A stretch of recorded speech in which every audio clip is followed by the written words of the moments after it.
Vriende, gaan vra dat u net vir 'n paar oomblikke u hart sal stilmaak, u hoof sal buig en dan kan u daar met die Here praat. Die Bybel sê vir ons tog voor ons 'n woord uitspreek, dan weet die Here wat ons vir hom sal sê. So ek vra dat u 'n stil gebed sal doen en dan gaan ek na 'n paar oomblikke ons begelei in die gebed. Dan kan ons ook so na die troon van genade nader.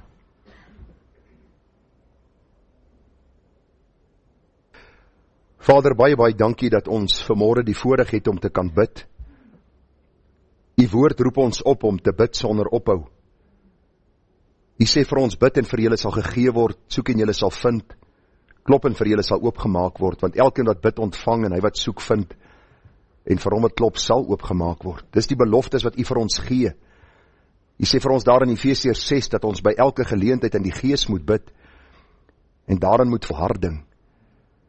Ons vra, Here, dat ons werklik 'n biddende gemeente sal wees, 'n gemeente wat in die eerste plek ons harte voorberei voor u in die binnekamer, voor ons die wêreld tegemoet gaan, en voor ons dagtaak aanpak, en voordat ons die wêreld moet konfronteer met die waarheid van u wonderlike woord.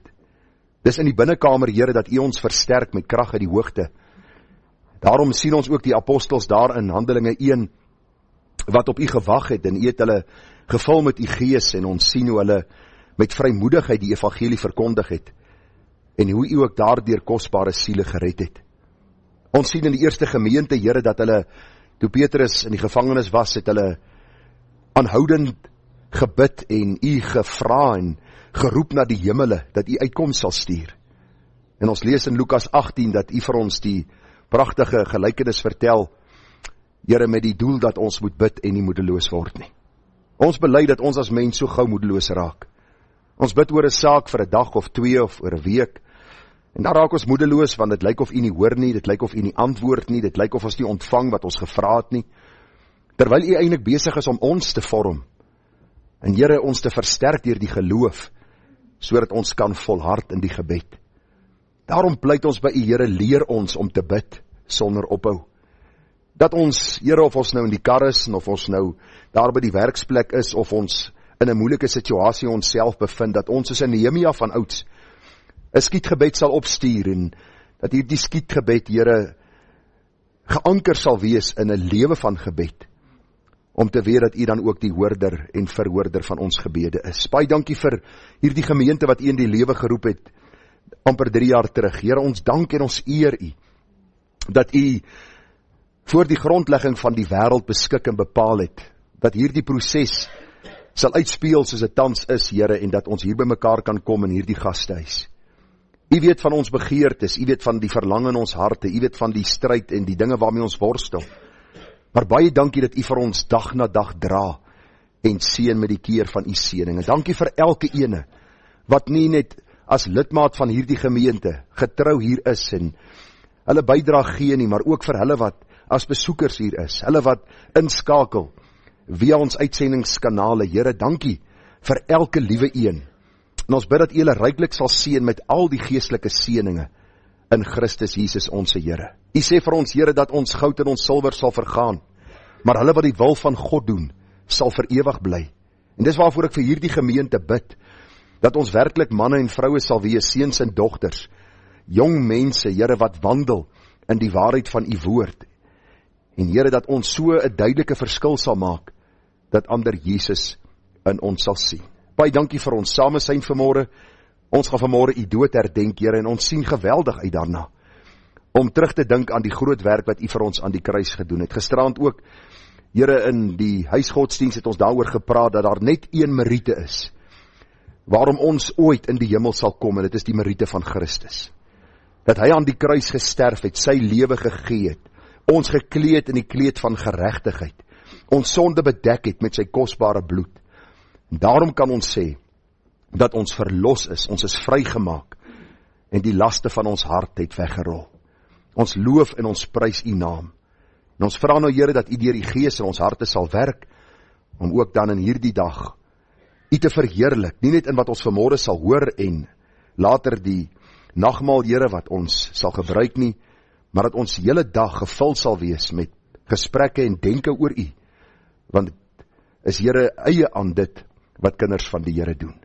Ons bid dit in u wonderlike naam, en ons bid dit met soveel danksegging. Gemeente, genade, Barmhartigheid en vrede word vir u geskenk van God ons hemelse Vader en ook van ons dierbare Here Jesus Christus.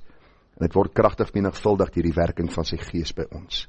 Amen. Nou vriende, as jy so saam deur hierdie lied gesing het, sal jy agterkom, meeste van dit is skrifberuimings, gedeeltes uit die woord, wat dan ook in hierdie lied na vore kom, en ons eer die Here, dat hy die getroue God is, al is ons ontrou, hy bly getrou, hy kan onsself nie verloon nie.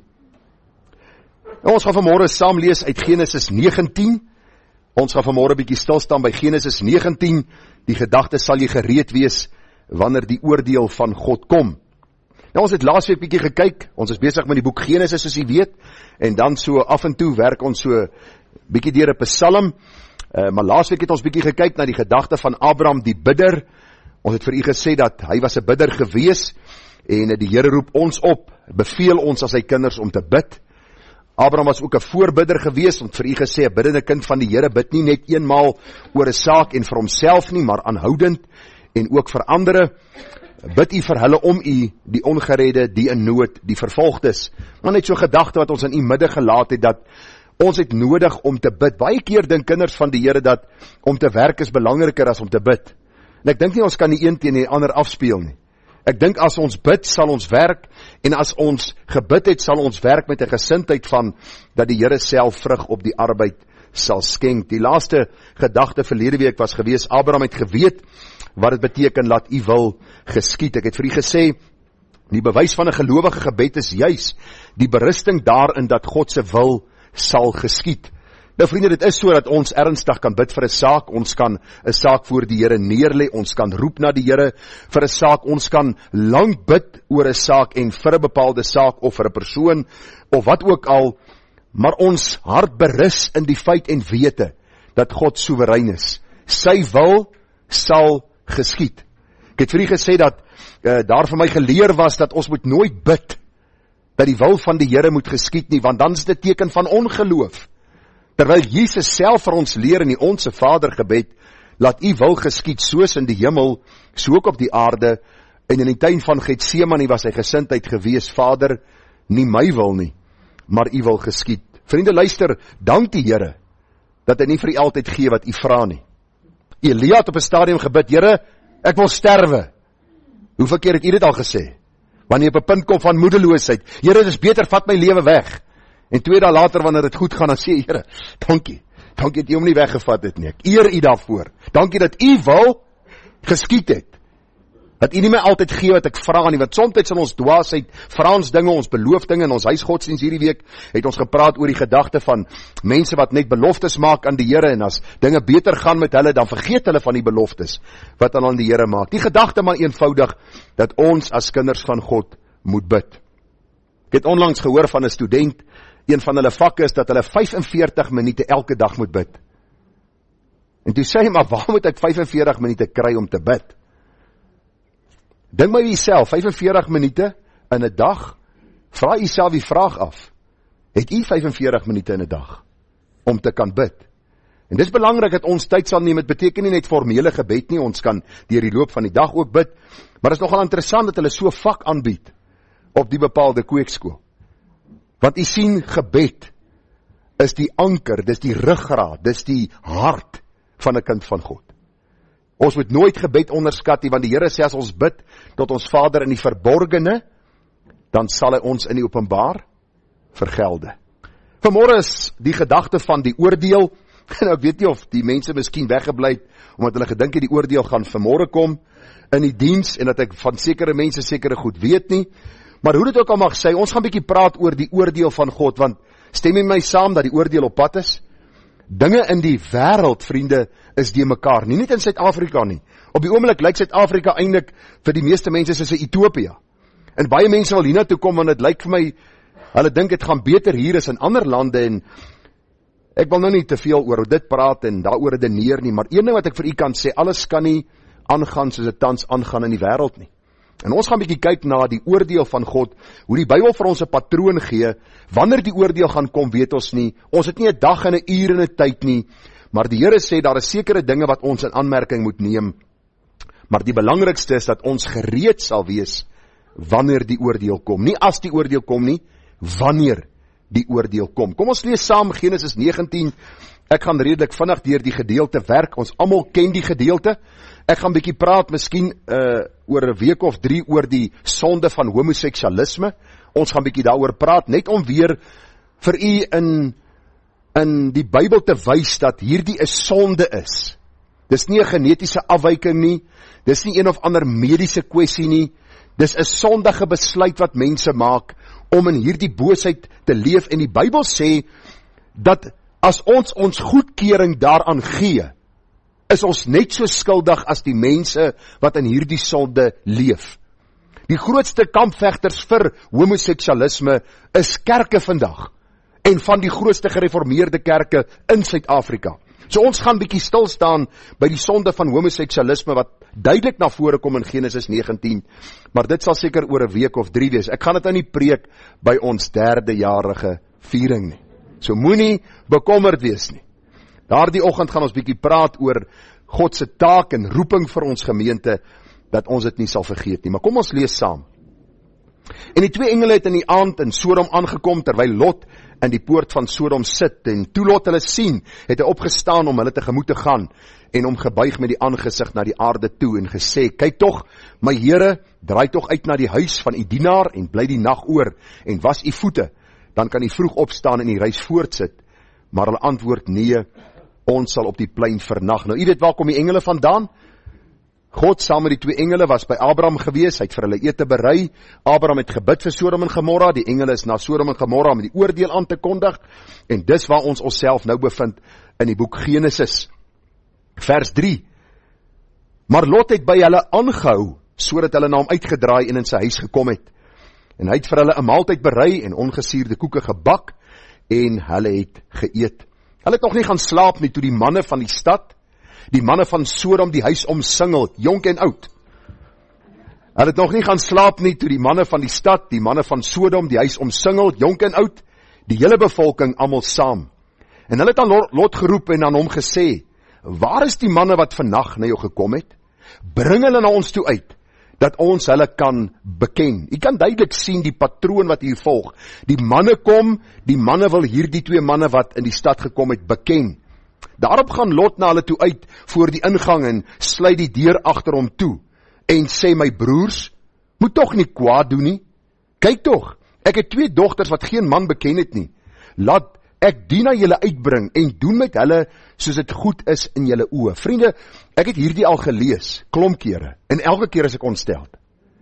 Dat 'n man wat ons sal later bietjie sien in die Bybel, wat as 'n regverdige beskou word, bereid was om sy dogters te gee vir hierdie klomp hooligans, wat met boosheid en sonde besig was. Dis hoe ver 'n mens kan val, wanneer jou oë nie gefestig is op die Here, en jou hart nie in verhouding met God is nie. Verder staan dan net, aan hierdie manne moet julle niks doen nie, want daarom het hulle onder die skaduwee van my dak ingekom. Toe antwoord hulle, gee pad daar. En hulle sê, hierdie een het gekom om hier as vreemdeling te vertoef en wil tog gedurig die baas speel. Nou sal ons jou meer kwaad doen as aan hulle. En hulle het sterk op die man op Lot aangedring en nader gekom om die deur oop te breek. Maar die man het hulle hand uitgesteek en Lot by hulle in die huis gebring en die deur toegesluit. Toe slaan hulle die manne wat by die ingang van die huis was, klein en groot, met blindheid, sodat hulle te vergeefs dat die ingang gesoek het. Daarop sê die manne vir Lot, weet jy nog hier, 'n skoonseun en jou seuns en jou dogters en almal wat jy het in die stad, bring hulle uit die plek uit, want ons gaan hierdie plek verwoes, omdat die geroep oor hulle groot is voor die aangesig van die Here. En die Here het ons gestuur om dit te verwoes. Toe gaan Lot uit en praat met sy skoonseuns wat met sy dogter sou trou en sê, maak julle klaar, gaan uit hierdie plek uit, want die Here gaan die stad verwoes. Hoor wat sê die Bybel, maar hy was in die oë van sy skoonseuns soos een wat gek skeer. En toe die dag begin breek, het die engele by Lot aangedring en gesê, maak jou klaar, neem jou vrou en jou 2 dogters wat by jou is, dat jy weens die ongeregtigheid van die stad nie omkom nie. Maar wat het hy gedoen? Hy het nog getalm. Ek vra vir u moet tog, wanneer ons die Bybel lees, in die situasie inkom. Dis die doel van die skrif. Ek lees nie nou vir u iets wat 6000 jaar of 5000 jaar terug gebeur het, en ons gaan nou oor 'n verhaal praat wat eintlik nie meer van toepassing is op ons nie. Mense weet die oordeel kom, en wat doen hulle? Hulle talm. Jy kan met hulle praat, jy's ernstig, jy sê vir hulle, God se oordeel is op pad, en dis nog bietjie slaap, nog bietjie slymer, nog bietjie handjies vou, en die Bybel sê, Lot was presies dieselfde, hy het getalm. Toe gryp die manne hom en sy vrou en sy 2 dogters aan die hand, omdat die Here hom wou verskoon. En hulle lei hom uit en bring hom buitekant die stad. En toe hulle hul na buite uitgelei het, sê hy, vlug vir jou lewe, moenie omkyk nie, en moenie ergens in die Jordaanstreek bly staan nie, vlug na die gebergte, dat jy nie omkom nie. Hoor Lot se reaksie. Dis 'n indrukwekkende man hierdie. Ek weet nie, ek moet hom 'n gesprek gehad het, sou dit vir my baie interessant gewees het. Daarop antwoord Lot hulle, ag nee my Here, kyk tog, u knegt het genade in die oë gevind, en u het guns groot gemaak, wat u aan my bewys het, deur my in die lewe te behou, maar ek is nie in staat om na die gebergte te vlug, sonder dat die onheil my inhaal, en ek sterwe nie. Kyk tog, hierdie stad is naby om daarheen te vlug, en dit is klein, laat my tog daarheen vlug, is dit nie klein nie, dat ek kan lewe? En hy sê vir hom, kyk, ek neem jou ook in hierdie saak in guns aan, sodat ek die stad waarvan jy gespreek het, nie sal omkeer nie. Vlug gou daarheen, want ek kan niks doen, voordat jy daar aankom nie. Daarop noem hulle die stad Soar. Die son het oor die aarde opgegaan, toe Lot in Soar aankom, en die Here het swabel en vuur oor Sodom en Gomorra laat reën, van die Here uit die hemel. En hy het hierdie stede omgekeer, en die hele Jordaanstreek, ook al die inwoners van die stede, wat op die grond groei, en sy vrou het agter hom omgekyk, en sy het 'n soutpilaar geword.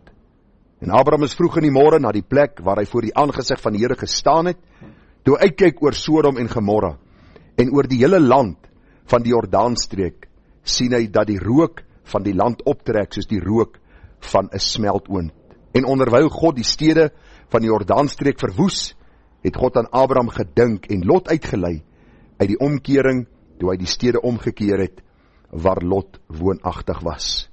Nou vriende, ons gaan net tot so ver saam met die woord van die Here lees. Dit is eintlik 'n aangrypende gedeelte as 'n mens dit deurlees. As jy dink daaraan dat die Here ter wille van Abraham vir Lot en dan sy geliefdes gespaar het, en hoe God in genade ook dan hierdie, ek wil amper sê, hierdie laksheid van Lot verdra het, en ook Lot se lewe gespaar het. Ons gaan vanmôre 'n bietjie kyk na die gedagte daar uit vers 24 en 25. En daar staan, en die Here het swabel en vuur oor Sodom en Gomorra laat reën, van die Here uit die hemel, en hy het hierdie stede omgekeer, en die hele Jordaanstreek, ook al die inwoners van die stede en wat op die grond groei. Ons praat vanmôre met u oor die gedagte, sal jy gereed wees wanneer die oordeel van God kom? Sal jy gereed wees wanneer die oordeel van God kom? Nou vriende, iemand het eendag die opmerking gemaak en gesê, om na te laat om voorbereid te wees op Christus se koms, en die komende oordeel is die grootste en duurste fout, wat enige een ooit kan begaan. Om na te laat om voorbereid te wees op Christus se koms en die komende oordeel, is die grootste en duurste fout wat enige een ooit kan begaan.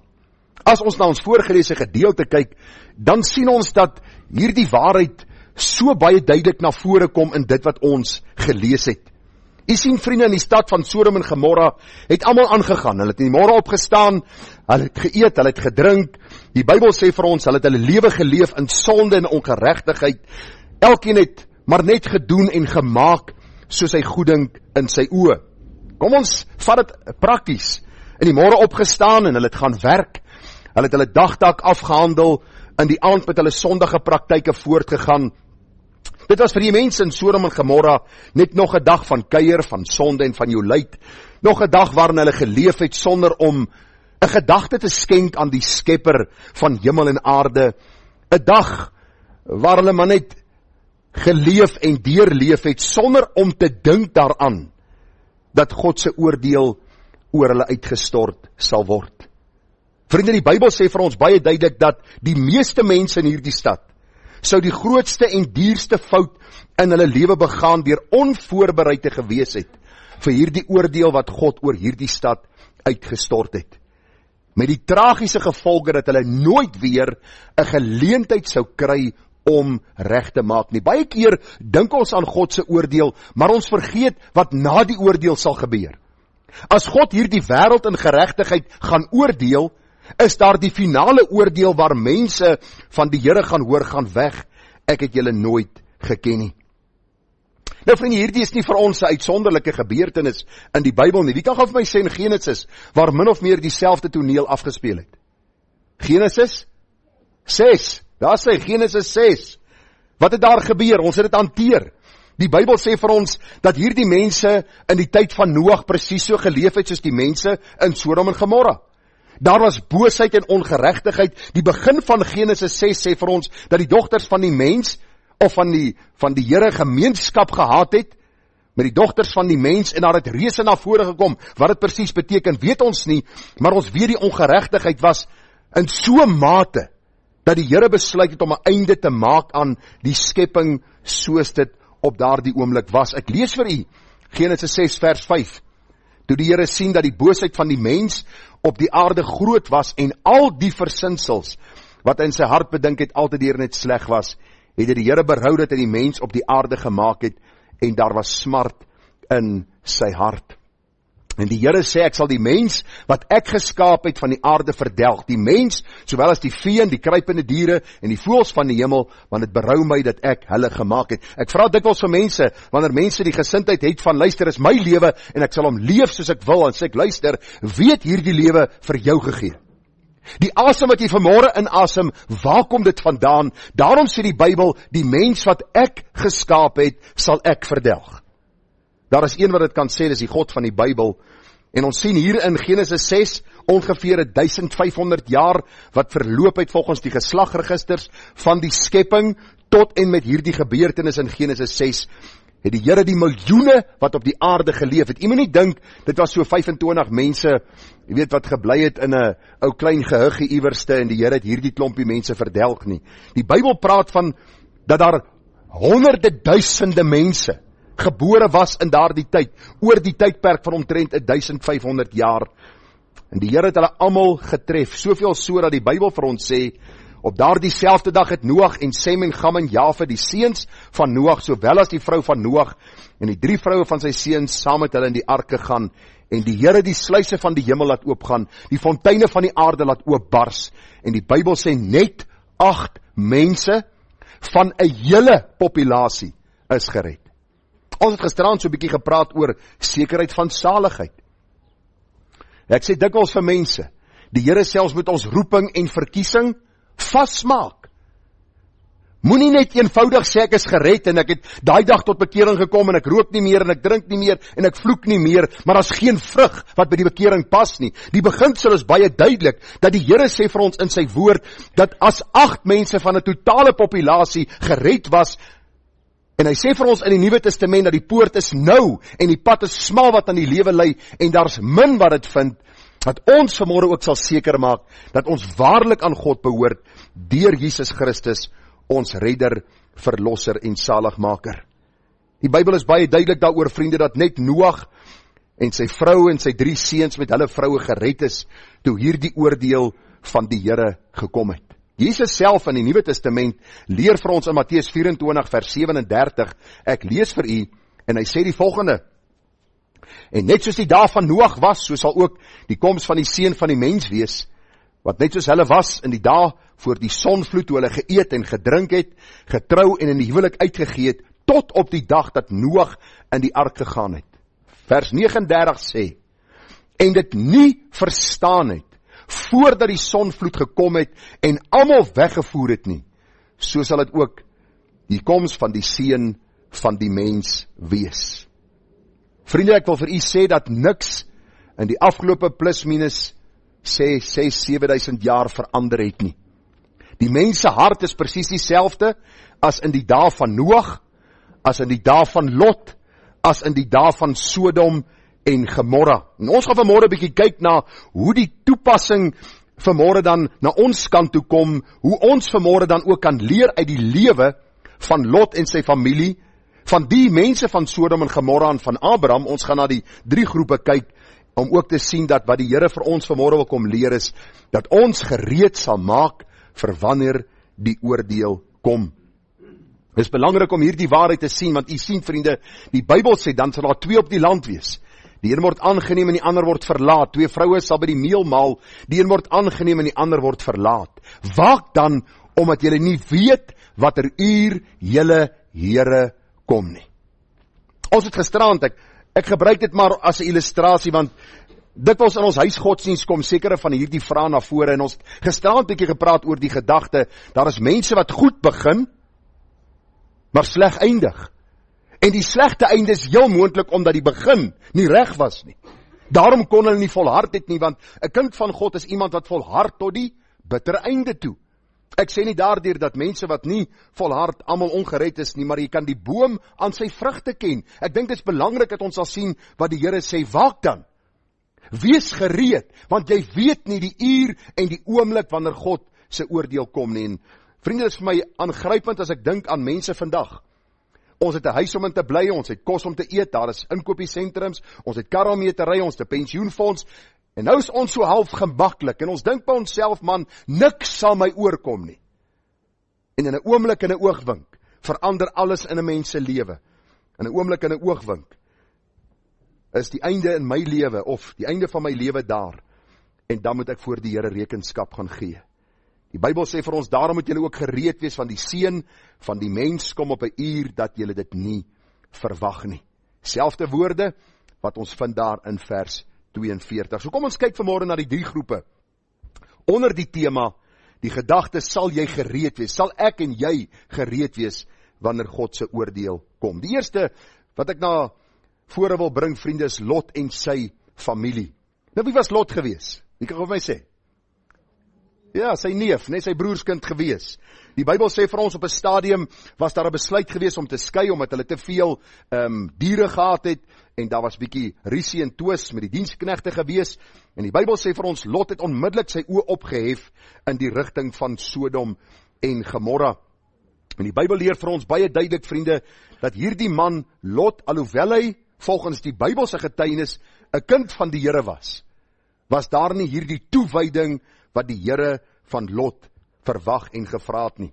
Hoe kan ek sê dat Lot 'n kind van die Here was? Eenvoudig omdat 2 Petrus 2 vers 7 vir ons sê, en die regverdige Lot gered het, wat hom baie gekwel het oor die losbandige lewe van die sedelose mense, want deurdat hy gesien en gehoor het die regverdige man wat onder hulle gewoon het, dag vir dag sy regverdige siel gepynig oor die wettelose werke. Petrus skryf vir ons oor die gebeurtenis hier in Genesis, die 19de hoofstuk, en waar hy al sy inligting kry, weet ons nie, behalwe dat daar ook baie keer geskrifte was wat hulle gelees het, en sekere dinge wat oorgelewer was, maar bo alles weet ons dat die Heilige Gees die skrif geïnspireer het, Petrus dan ook gelei het om hierdie waarheid neer te skryf oor die man Lot se lewe. En tog, terwyl die Bybel sê, hy's 'n regverdige man gewees, is daar vir ons baie groot waarskuwings wat in sy lewe na vore kom.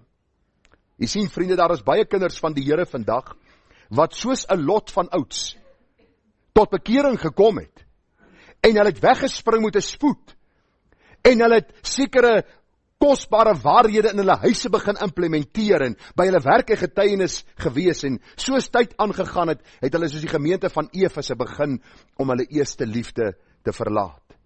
Ons dink aan die man Eli. Onthou u wie Eli was? Hy was die priester in die tyd van Samuel. En wat sê die Here vir Samuel om vir Eli te gaan sê?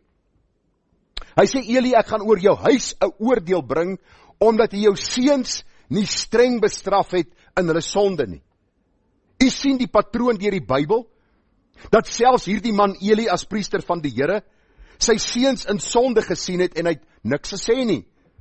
En as hy met hulle gepraat het, was dit so bolang, so ag ou Eli, ag ou my seuns, julle moenie te veel sonde doen, en te veel met die vrouens by die tempel gemeenskap hê, en goed afpers van mense nie. So bolangs met hulle gepraat, en die Here het hierdie saak besoek met die oordeel oor Eli en sy huis, en Eli en sy 2 seuns sterf op een dag. So wat probeer ek vanmôre vir u sê? Dat ons vind dit in die kerk van die Here Jesus, dat kinders van die Here gemaklik raak. Dat kinders van die Here met sonde besig raak. Dat kinders van die Here sonde begin akkommodeer. En later is daar nie regtig geweldig baie onderskeid tussen die wêreld en hulle nie. Ons weet, God bring soms die tug in 'n mens se lewe, maar een ding wat vir my uitstaan is dat kinders van die Here nie net deur hulle woorde nie, maar ook deur hulle wandel 'n getuie vir die Here moet wees. En ek gaan nie vinnig deur Lot se lewe vat. Ons het al oor van hierdie goed gepraat, so ek gaan nie te lank daarby stil staan nie, maar kom ons kyk gaan na Lot se lewe. Petrus sê, hy was 'n regverdige man. So Petrus sê vir ons, dat hierdie man hom ook gekwel het oor die sonde van Sodom. Maar kom ons kyk gou wat gebeur het. Eerste plek, hy het gewoon in die stad van Sodom. Genesis 13:12. Die Bybel sê, Abraham het bly woon in die land Kanaan, en Lot het gaan woon in die stede van die Jordaanstreek en sy tente tot by Sodom opgeslaan.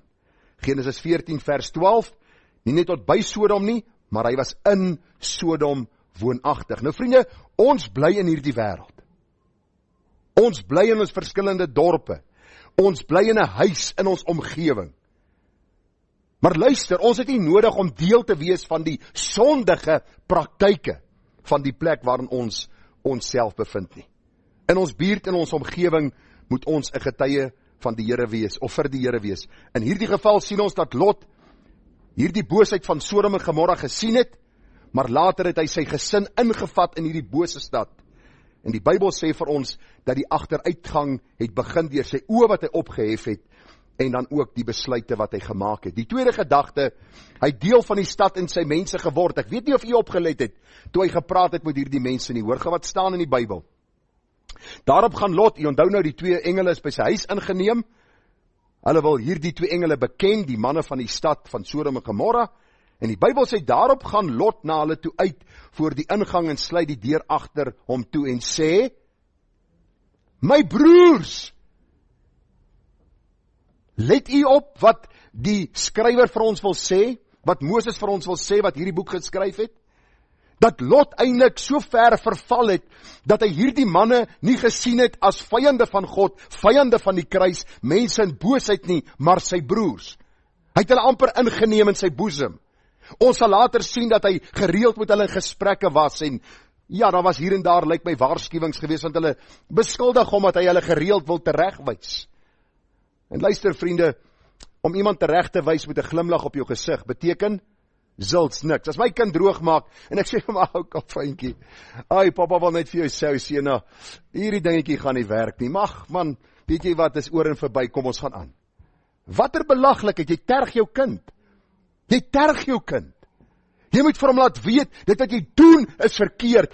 Lot gaan en hy sê vir hulle, my broers, moet tog nie kwaad doen nie, kyk tog, moet nie kwaad doen nie, maar ek het vir julle 'n ander voorstel. Ek gaan my 2 dogters vir julle gee, verkrag hulle, maak met hulle net wat jy wil. Ek sê vir jy, my verstand, maak baie keer nie sin van wat Lot sê nie. Dat hy bereid was om sy 2 dogters vir hierdie mans te gee, om met hulle te doen wat hulle wou.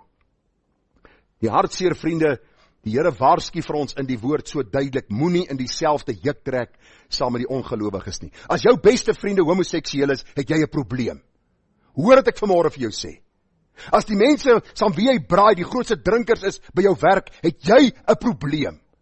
As jy nie tuis voel by kinders van God nie, maar tuis voel by die sondaars, het jy 'n groot probleem. Het of ver van die Here af weggeval, of jy was miskien nog nooit by die Here gewees nie. Die Here sê, watter gemeenskap het die lig met die duisternis? Watter ooreenstemming het Christus met die duiwel, Belial, die duiwel? Watter aandele die gelowige met die ongelowige? Daarom gaan hulle uit en sonder julle afspreek die Here, raak nie aan wat onrein is nie. Ek sal julle aanneem en julle sal vir my vader wees, of ek sal vir julle vader wees en julle sal vir my seuns en dogters wees, spreek die Here, die Almagtige. Derde gedagte, sy lewenswandel en getuienis, het sy waarskuwing soos 'n veeverhaal laat klink. Onthou jy wat die engele vir hom sê, weet jy nog by jou? Roep hulle, sê vir hulle, hierdie stad gaan verwoes word. Lot doen dit, en hy gaan na sy skoonseuns toe. Die Bybel sê vir ons baie duidelik, vers 14 van Genesis 19, toe gaan Lot uit en praat met sy skoonseuns, wat met sy dogter sou trou, en sê, maak julle klaar, gaan uit hierdie plek uit, want die Here gaan die stad verwoes, maar hy was in die oë van sy skoonseuns soos een wat gek skeer.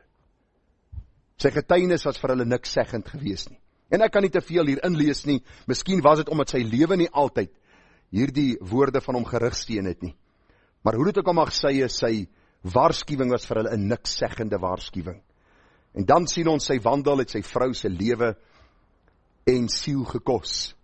Want die Bybel sê vir ons baie duidelik in Genesis 19 vers 17, en sy vrou het agter haar omgekyk, en sy het 'n soutpilaar geword. Dit nadat die engele omtrent vir Lot aan sy koller moes gryp en vir hom sê, kom hier uit, kom uit die sonde, kom weg van die sondige plek, God gaan hierdie plek oordeel. Dit is vir my eintlik so aangrypend dat hierdie man, volgens Petrus 'n regverdige man was, en ons glo God se woord, as God sê hy was 'n regverdige man, dan omhels ons hierdie waarheid, maar die vrees wat ek hiermee sit is, dat ons dit kan gebruik, en misbruik, om ons sonde te akkommodeer in die kerk van die Here Jesus Christus.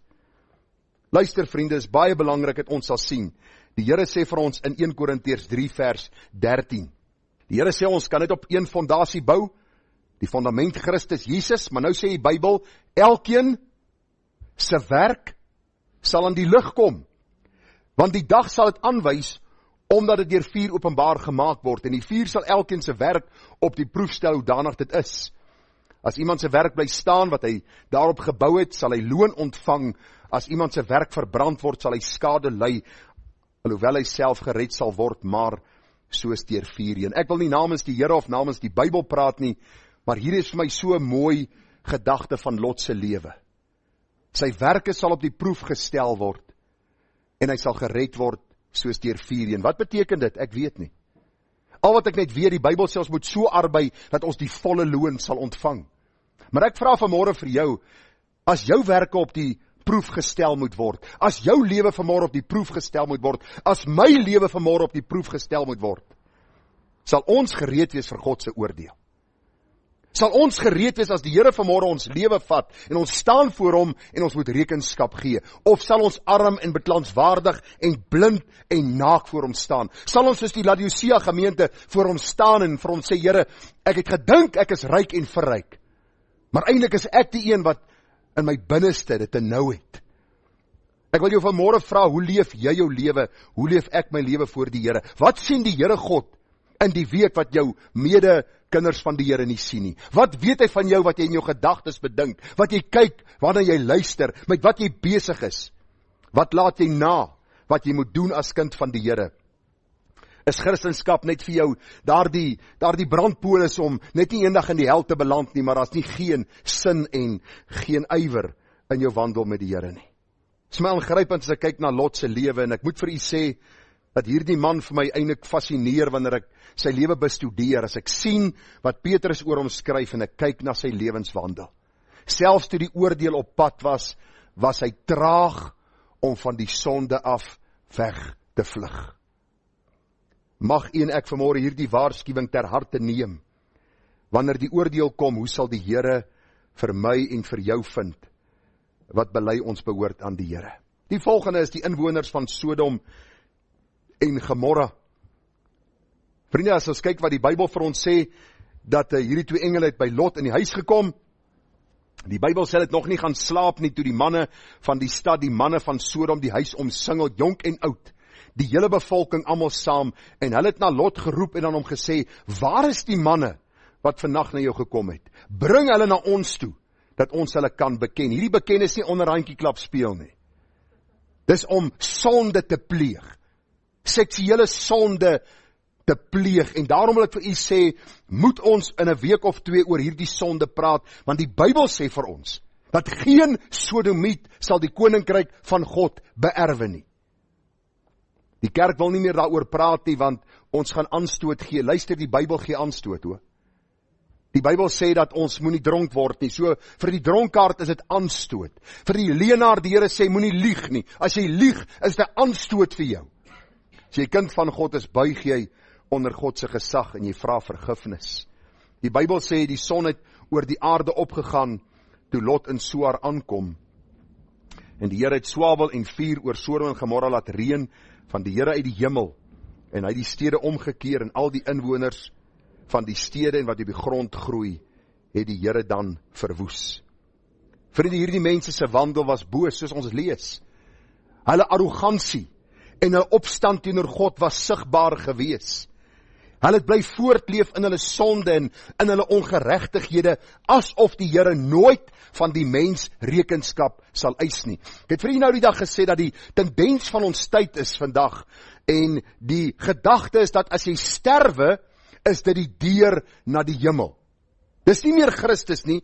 Almal wat sterwe, is nou in 'n beter plek. Rest in peace. Jy's nou my pa is in 'n beter plek. Die vorige aand was hy nog besope gewees. Miskien in 'n karongeluk en hy het gesterwe, maar hy's in 'n beter plek. Ek dink as die Here 'n skreefie van die ewigheid moet ooptrek om vir ons te wys waar die ongeredde homself nou bevind, dan sal ons nie sulke uitlatings maak nie. Vriende, soos in die geval van Noag, so ook hier. God se oordeel het gekom ongeag die gereedheid van hierdie mense. U sien, die Here kondig die oordeel aan, die Here kondig die oordeel aan, die Here kondig die oordeel aan, en dan trek die Here die lyn. Dan stuur hy die oordeel. Die Bybel is baie duidelik daaroor, as ons deur die evangelies lees, as ons deur die sendbriewe lees, en die boek Openbaring is seker vir ons die mees visuele boek, om vir ons te sê hoe God se oordeel eendag sal wees. Ek lees gou vir u 'n paar gedagtes uit Openbaring 6. Die Bybel sê, en ek het gesien toe hy die 6de seël oopgemaak het, en kyk, daar was 'n groot aardbewing, en die son het swart geword soos 'n harige sak, en die maan het geword soos bloed, en die sterre van die hemel het op die aarde geval soos 'n vye boom wat deur 'n groot wind geskit word, sy navye laat afval, en die hemel het weggewyk soos 'n boek wat toegerol word, en al die berge en eilande is uit hulle plekke versit, en die konings van die aarde, en die grootes, en die rykes, en die owerstes oor 1000, en die magtiges, en al die slawe, en al die vrymense het hulle weggesteek in die spilonke en in die rotse van die berge, en vir die berge en die rotse gesê, val op ons, en verberg ons vir die aangesig van hom, wat op die troon sit, en vir die toren van die lam. Die toren van die lam. Want die groot dag van sy toren het gekom, en wie kan bestaan? Vanmôre is 'n tydige boodskap. Solank daar lewe is daar hoop. U wat vanmôre hier sit nog in rebellie teenoor die Here, miskien luister u in, miskien sal u later hierdie boodskap hoor. U leef in die sonde, miskien sê u, ek is nie homoseksueel nie, ek is nie lesbies nie, so ek is vry van die oordeel van God. Nee, die Bybel sê almal buite Christus is onder God se oordeel. Johannes 3:36 sê, hy wat die seun het die lewe. Die een wat die seun van God nie het nie, die lewe nie. Die Bybel sê vir ons baie duidelik, as ons nie die seun van God het nie, het ons nie die lewe nie. Daarom die waarskuwing so baie duidelik, dat ons gereed moet maak, wanneer die oordeel kom. Paulus kom in Galasiërs 6, vers 7 en 8, en hy sê, moenie dwaal nie. God laat hom nie bespot nie. Want net wat die mens saai, dit sal hy ook maai. Hy wat in sy vlees saai, sal hy die vlees verderf maai. Maar hy wat in die gees saai, sal hy die gees, die ewige lewe maai. Dink mooi aan ons gesprekke die afgelope week. Dikwels verwys ons na ander mense as sondaars. Ons verwys na ander mense as goddeloses. Ons verwys na die klomp korruptes op televisie, wat ons rot en kaal besteel, as goddeloses, as sondaars. Wanneer laas het jy vir God gesê, Here, ek is 'n sondaar, wat u oordeel verdien. Ek verdien die hel, ek verdien u straf, ek verdien u ewige pyniging, maar Vader, ek dank u vir Jesus Christus, my redder en my verlosser. Ek vra vanmôre vir jou, stel jou eie lewe op die proef, op 'n gereelde basis, en vra vir die Here of jy soos goud tevoorskyn kom. Is jy en ek besig om die vrug van geregtigheid te dra, uit te leef, die vrug van die bekering, dit wat die Here in ons lewens gedoen het? Of is ons vanmôre soos die mense van Sodom en Gomorra? Miskien het ons 'n uiterlike fasade. Ons hou voor wat ons, en ons gee voor dat ons nie in ons harte en ons lewens is nie. Maar die Here weet, en ek wil vir u sê, een van die skokkendste verhale in my lewe, was toe ek as kind groot geword het, was daar 'n man gewees. Ek wil nie te veel detail oor hom gee nie. Maar hy was een van die vooraanstaandes in die gemeente. Hy het by jeugkampe opgetree. Hy was 'n man wat gepreek het by verskillende gemeentes. En op 'n stadium, terwyl ek 'n polisieman was toe, sê iemand vir my, luister, die man, lyk vir my die man Peter met kinders. En ek sê vir hulle, dit kan nie wees nie. Die oom is in ons gemeente, man, julle praat klomp nonsens. Ek ken hom, hy's op jeugkamp, hy's op konferensies, hy preek by verskillende plekke. Vriende, dit was so minder as 2 jaar terug, dat hy in sy slaapkamer vermoor was. Ek dink 17 keer met 'n mes gesteek. En die persoon wat hom vermoor het, kon nie by die deur uitkom nie, want lyk my die deur was gesluit gewees. Hy's deur 'n venster wat hy gebreek het ander kant uit, tot vandag toe nog nie gekry nie. En die mense wat na die tyd die huis skoon gemaak het, was verbaas oor die boosheid. En op die huis het gestaan verse, teksverse van hoe wonderlik hierdie man die Here gedien het. Wat probeer ek vir u sê? Sodom en Gomorra is in ons midde, in die kerk van die Here Jesus. Nou die dag sien ek hoe 2 mans georden was in 'n gereformeerde kerk as dominee en mevrou. Meneer, ek weet ook nie, hoe sê jy vir haar? Vir dit? Wat sê jy vir hulle? Dis nie meer snaaks nie. Al die predikante van die ring was daar en hulle gesalf en vir hulle gebid. Hulle leef in 'n openlike sonde en hulle is in 'n gereformeerde kerk georden as die nuwe predikantspaar en almal het die seën van die Here op hulle toegebid. Dis die dag en die tyd waarin ons onsself bevind. Daarom, wanneer God se oordeel kom, sal ek en jy gereed wees. Ons verwys baie keer na mense. Ek vra vanmôre vir jou, kyk na jou eie hart, na jou eie lewe. Net so laaste ietsie wat ek hieroor wil sê, ek wil nie my boodskap vooruitloop wanneer ek gaan praat oor homoseksualisme nie. Maar moenie jou kind verskoon as hy met hierdie sonde besig raak nie.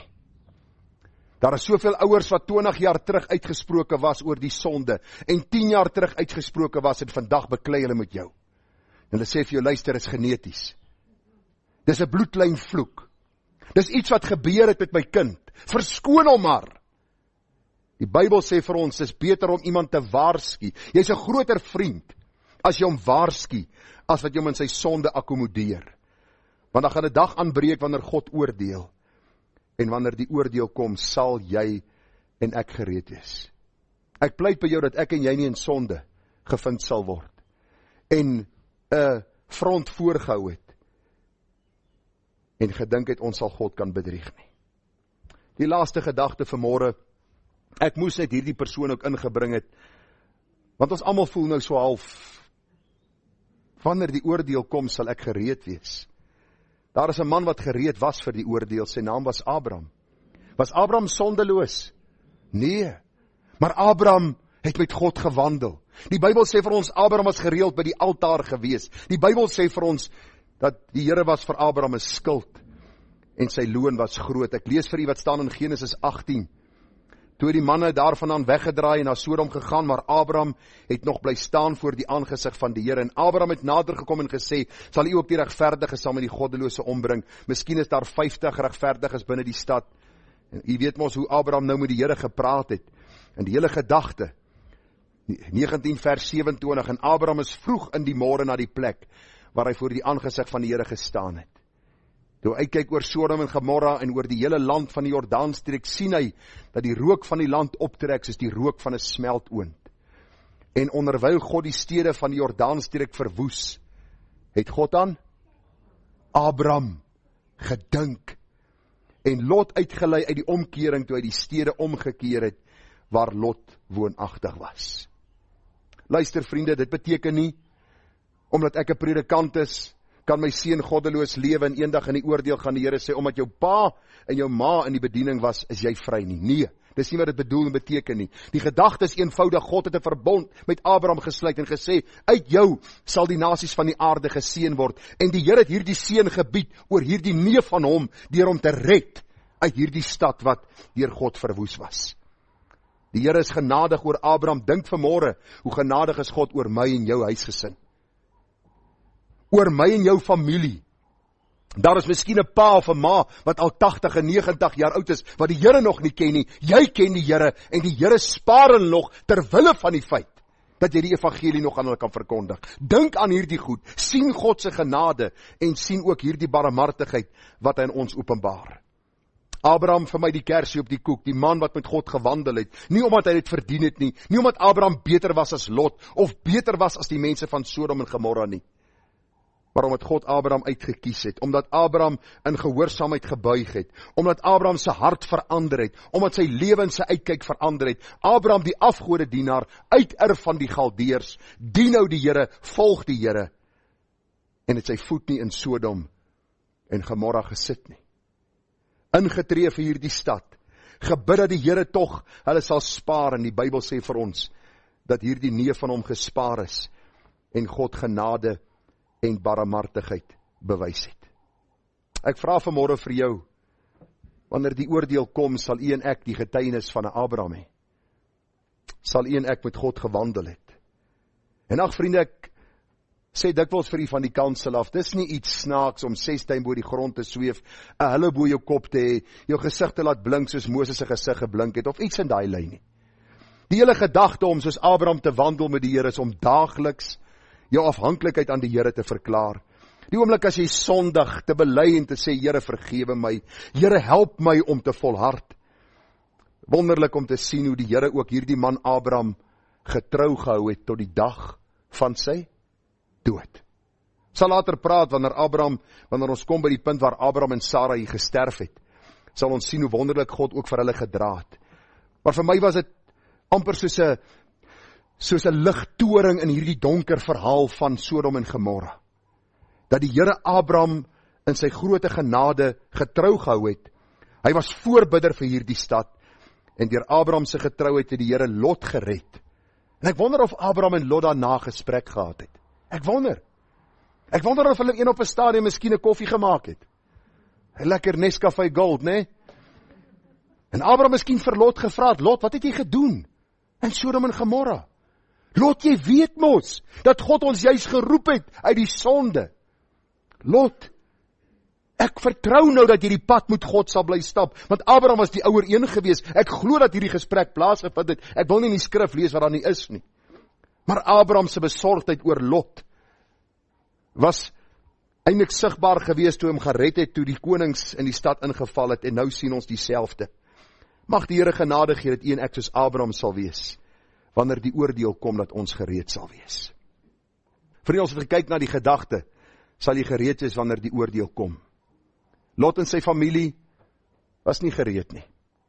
Dank God dat die Here ook terwille van Abraham hom uit die stad uitgesleep het. Dit het ongelukkig sy vrou en sy skoonseun se lewe gekos. Die inwoners van Sodom en Gomorra was nie gereed nie. Vuur en swavel het van die hemel neergereën en hulle vernietig, hulle verwoes. Die Bybel sê vir ons die stad omgekeer. Abraham en sy mense was gereed. Waarom? Omdat Abraham met God gewandel het. Wonderlik om hierdie groot waarheid dan raak te sien. Die waarskuwing vanmôre dan, wat ons dan by gaan stilstaan. Die waarskuwing vanmôre wat ons hier raak sien, is Matteus 24:44. Daarom moet julle ook gereed wees, want die seun van die mens kom op 'n uur, dat julle dit nie verwag nie. Wie van u en ek het die waarborg dat ons hierdie week gaan deursien? Klein en groot, nie een van ons het die waarborg nie. En as ons sterf sonder die Here, sal ons nie gereed wees vir wanneer die oordeel kom nie. Mag die Here groot genade gee dat ons hierdie waarheid ter harte sal neem. En ek sluit af met die woorde, maak seker u is gereed wanneer die oordeel van God kom, want hierdie oordeel sal finaal wees. Daar sal nooit weer 'n kans wees om terug te keer en te sê, Here, ek wil nou gereed maak. Ek hoor wat u gesê het en ek glo nou wat u gesê het in die woord is waar nie. Die Bybel sê vir ons, as die boom val, so sal bly lê. Soos die Here ons vind by die oordeel, so sal hy ons oordeel. En mag ons as kinders van God gereed wees. En mag ons vir die wêreld die boodskap van verlossing verkondig, dat daar in Jesus redding en verlossing te vind is. Kom ons bid saam. Vader, ons dank u dat ons vanmôre hierdie gedeelte, hierdie tydige waarskuwing kon hoor. Dis aangrypend as ons kyk na die man Lot en hoe hy eintlik 'n dubbel lewe geleef het en Here, alhoewel hy in sy siel gepynig was deur die boosheid om hom, het hy nie veel gesê daaroor en lyk my nie veel gedoen rondom dit nie. Help ons om nie gemaklik in die wêreld te raak en ons getuienis aan te pas en Here, later wanneer ons mense wil waarsku, sal dink ons is heeltemal van ons verstand af nie. Dink aan hierdie mense van die stad Sodom en Gomorra, hulle wat in sonde, blaatante sonde geleef het, Here. Ons bid vanmôre vir hulle wat U nie ken nie. Ons is nie beter as hulle nie. Ons is anders, maar nie beter nie. Daarom bid ons vir die redding van hulle kosbare siele. Dank ons U vanmôre vir Abraham, die vriend van God. Die een wat gebid het vir die stad Sodom en Gomorra. Die een wat 'n regverdige lewe gelei het, nie omdat hy wonderlik goed was nie, maar omdat U die God van genade hom geroep het, gered het, getrek het, vrygemaak het, in stand gehou het. Mag ons ook soos Abraham lewe met die oë gefestig op Christus en op die komende koms van Jesus. En wanneer die oordeel kom, dat ons uit sy mond sal hoor, mooi so, goeie en getroue diensknegt. Vader, baie dankie, ons kan ook vra dat U ons harte sal voorberei wanneer ons aan die tafel gaan sit. Mag ons die nagmaal gebruik met die blye wete dat die sondelose volmaakte lam van God vir die sondaar gesterf het, sodat elkeen wat in hom glo nie verlore mag gaan nie, maar die ewige lewe kan hê. Amen.